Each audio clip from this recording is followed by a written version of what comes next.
আসসালামু আলাইকুম রহমতুল্লাহি বারাকাতুহু। শান্তির ধর্ম ইসলাম, যে ধর্মে ধনী গরিব উচ্চ শ্রেণী ও নিম্ন শ্রেণী সকল ধরনের মানুষ চিরুনির দাঁতের ন্যায় একই কাতারে দাঁড়িয়ে নামাজ আদায় করে, যেখানে নেই কোনো ভেদাভেদ। আর এসব আদব থেকে শুরু করে ওহির জ্ঞান বিলিয়ে দিতে যুগে যুগে অনেক নাবী রাসূলের আগমন ঘটেছিল এই পৃথিবীতে। আর যুগে যুগে যারা এই নাবী রাসূলের জ্ঞান ধারণ করে আসছেন তারাই যুগের হাক্কানি আলেম ওলামায়ে কেরাম। তেমনি আমাদের দেশেও রয়েছে অনেক আলেম ওলামায়ে কেরাম ও জনপ্রিয় বক্তা, যারা কিনা মানুষকে ইসলামের সুশীতল ছায়াতলে আনতে নিরলস পরিশ্রম করে যাচ্ছেন। তো বন্ধুরা, আজকের ভিডিওটিতে আপনাদের পরিচয় করিয়ে দিব সাম্প্রতিক সময়ে বাংলাদেশের 10 জন জনপ্রিয় আলেম অর্থাৎ জনপ্রিয় বক্তার সাথে। আরও জানাবো কার শিক্ষাগত যোগ্যতা কতদূর এবং কে কতটা স্মার্টলি কথা বলেন। ভিডিওটি শুরু করার পূর্বে অনুরোধ রইল ভিডিওটিতে একটি লাইক দিয়ে শুরু থেকে শেষ পর্যন্ত দেখার।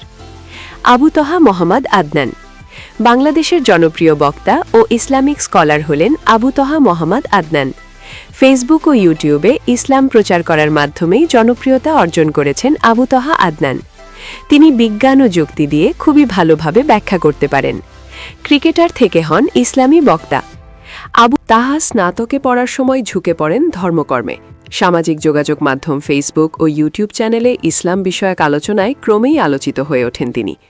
Abu Taha Mohammad Adnan Lions school and college থেকে এসএসসি, রংপুর সরকারি কলেজ থেকে বিজ্ঞান বিভাগে এইচএসসি পাশ করেন। পরে কারমাইকেল কলেজ থেকে দর্শন বিভাগ থেকে অনার্স ও মাস্টার্স শেষ করেন। পাশাপাশি রংপুরের জামিয়া সালাফিয়া মাদ্রাসার 10-12 জন ওস্তাদের কাছ থেকে দ্বীনি বিষয়ে তালিম নিয়েছেন। পরে নিজেই ইসলামিক বইগুলো খুঁটিয়ে পড়ে জ্ঞান অর্জন করেছেন। তাছাড়া তিনি বাংলাদেশের খুবই কম বয়সী ও স্মার্ট একজন ইসলামিক বক্তা। তিনি যখন বক্তব্য প্রদান করেন শ্রোতারা খুবই মনোযোগ সহকারে তা শুনতে থাকেন। আহমদুল্লাহ, যিনি শেখ আহমদুল্লাহ নামে অধিক পরিচিত, একজন বাংলাদেশি ইসলামী ব্যক্তিত্ব, আলোচক ও সক্রিয় সামাজিক কর্মী। তিনি আস-সুন্নাহ ফাউন্ডেশন প্রতিষ্ঠা করে দেশ ও দেশের মানুষের সেবায় কাজ করে যাচ্ছেন। আহমদুল্লাহ 1981 সালের 15 ডিসেম্বর লক্ষ্মীপুর জেলার সদর উপজেলার বশিকপুর গ্রামে জন্মগ্রহণ করেন। তিনি শিশু অবস্থায় তার পিতামাতা ও চাচার থেকে বাল্য শিক্ষা লাভ করেন। এরপর নিজ গ্রামের বশিকপুর প্রাথমিক বিদ্যালয় 3য় শ্রেণী পর্যন্ত পড়াশোনা করেন। এরপর মাইজদির নিকটবর্তী হরিনারায়ণপুরের দানাপুর কওমি মাদ্রাসায় নুরানির প্রাথমিক 3 জামাত এবং লক্ষ্মীপুরের চন্দ্রগঞ্জ বোয়ালিয়া কওমি মাদ্রাসায় উর্দু ভাষা শিক্ষালাভ করেন। 1988 সালের বন্যায় হাতিয়া অঞ্চল ক্ষতিগ্রস্ত হলে আহমদুল্লাহ নোয়াখালী ত্যাগ করে চট্টগ্রামের দারুল উলুম হাটহাজারী মাদ্রাসায় ভর্তি হন। হাটহাজারী পড়ার পর তিনি যশোরের দরা কওমি মাদ্রাসায় ভর্তি হন এবং এই মাদ্রাসার অধীনে বেফাক বোর্ডে এর সানবিয়া পরীক্ষা দর্শন আমো স্ট্যান্ড, মিশকাত ক্লাসে 3য় স্ট্যান্ড এবং দাওরা ক্লাসে 2য় স্ট্যান্ড করে সর্বশেষে খুলনা দারুল উলুম কওমি মাদ্রাসা থেকে ইফতা সম্পন্ন করেন।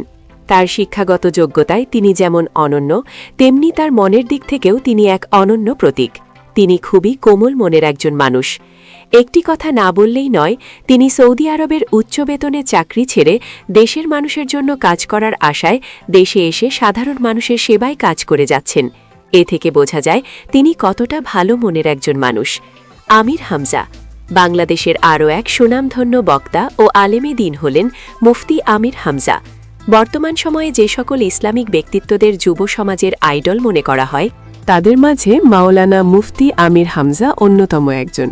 নিঃসন্দেহে তিনি বাংলাদেশ সহ বিশ্বের অনেক দেশেরই অন্যতম একজন সেরা ইসলামিক বক্তা। আমির হামজা 1992 সালের 28 অক্টোবর কুষ্টিয়া জেলার সদর উপজেলার পাটিকাদারি ইউনিয়নের 2 নম্বর ওয়ার্ড ডাবিরাভিটায় জন্মগ্রহণ করেন। আমির হামজা ছোটবেলায় সর্বপ্রথম কোরআনের হেফজ সম্পন্ন করেন।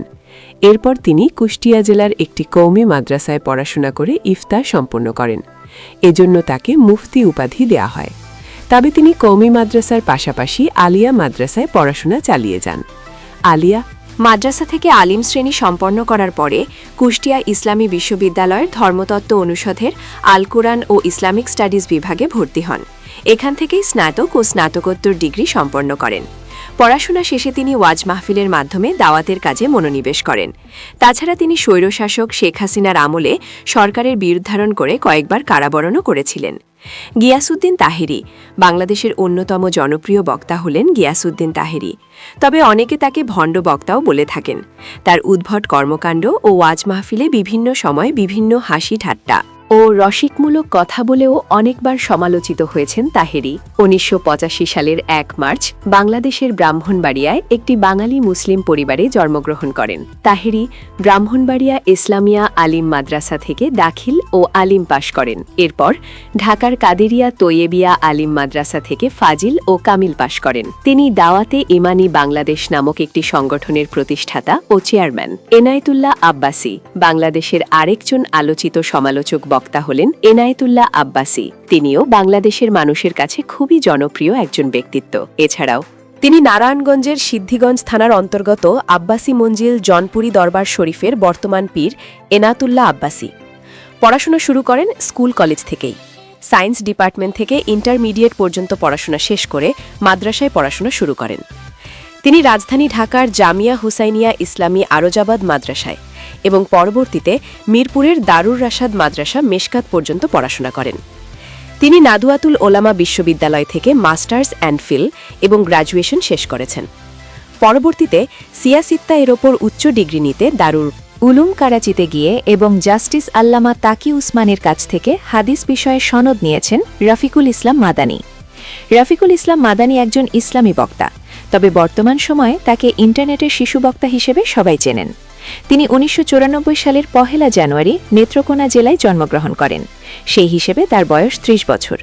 রফিকুল ইসলাম নেত্রকোনার একটি মাদ্রাসা থেকে কোরআনের হাফেজ হওয়ার পর ঢাকার যাত্রাবাড়ি এলাকায় একটি মাদ্রাসায় ভর্তি হন। সেখানে কয়েক বছর পড়াশোনা শেষে গাজীপুরের কোনাবাড়িতে একটি মাদ্রাসায় চলে আসেন। পরে সেখান থেকে ঢাকার বাড়িধারা এলাকায় অবস্থিত একটি মাদ্রাসা থেকে তিনি দাওরায় হাদিস সম্পন্ন করেন। জানা যায় তিনি ১৪-১৫ বছর বয়স থেকেই নেত্রকোনার বিভিন্ন এলাকায় ওয়াজ করতেন। তখন থেকে তিনি আঞ্চলিকভাবে পরিচিত হয়ে ওঠেন। কয়েক বছরের মধ্যেই নেত্রকোনার আশেপাশের জেলাগুলোতে তার পরিচিতি গড়ে ওঠে। আর এভাবে গত কয়েক বছরের মধ্যেই রফিকুল ইসলাম মাদানী জাতীয়ভাবে বেশ পরিচিত হয়ে উঠেছেন। সৈয়দ ফয়জুল করিম শায়েখে চরমোনাই ও বাংলাদেশি ইসলামী পণ্ডিত, রাজনীতিবিদ ও শিক্ষাবিদ হয়েন সৈয়দ ফয়জুল করিম। বর্তমানে তিনি ইসলামী আন্দোলন বাংলাদেশের সিনিয়র নায়েবে আমির হিসেবে দায়িত্ব পালন করছেন। ফয়জুল করিম ১৯৭৩ সালের ১০ জানুয়ারি বরিশাল জেলার চরমোনাই গ্রামে জন্মগ্রহণ করেন। তিনি চরমোনাই জামিয়া রাশেদিয়া ইসলামিয়া থেকে শিক্ষাজীবনের সূচনা করেন। ১৯৯৫ সালে এর আলিয়া শাখা থেকে কামিল পাশ করেন। পাশাপাশি কওমি শাখায়ও ক্লাসে অংশগ্রহণ করতেন। এরপর বরিশালের সাগরদী ইসলামিয়া কামিল মাদ্রাসা থেকে ফিকা ও হাদিসে প্রথম বিভাগে উত্তীর্ণ হন। তিনি জামিয়া ইসলামিয়া দারুল উলুম মাদানিয়ায় কিছুদিন পড়াশোনা করেছে। এরপর তিনি চরমোনাই জামিয়া রাশেদিয়া ইসলামিয়ার আলিয়া শাখার শিক্ষক হিসেবে যোগদান করেন। তবে বন্ধুরা, তার একটি জিনিস আমার খুবই ভালো লাগে, সেটি হলো তিনি যে কোনো জায়গায় গেলে বাঙালির সাদামাটা পোশাক পাঞ্জাবি লুঙ্গি পরে উপস্থিত হন। মাওলানা মামুনুল হক সময়ের সবচেয়ে সাহসী এবং সুপরিচিত আলেমেদিন। মাওলানা মামুনুল হক অন্যায়ের বিরুদ্ধে আপসীন একজন আলেমেদিন।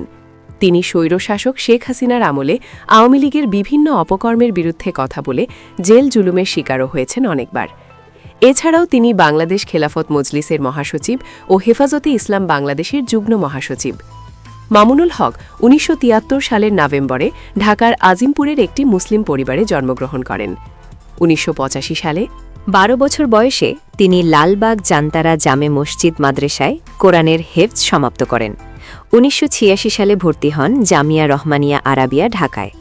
১৯৯৩ সালে জামিয়া রহমানিয়া আরাবিয়া ঢাকা থেকে কওমি মাদ্রাসার শিক্ষা বোর্ড বেফাকুল মাদারিসিল আরাবিয়া বাংলাদেশের অধীনে কেন্দ্রীয় পরীক্ষায় উচ্চ মাধ্যমিক শ্রেণীতে প্রথম স্থান, ১৯৯৫ সালে স্নাতক শ্রেণীতে তৃতীয় স্থান এবং ১৯৯৬ সালে দাওরায় হাদিস পরীক্ষায় প্রথম স্থান অধিকার করেন।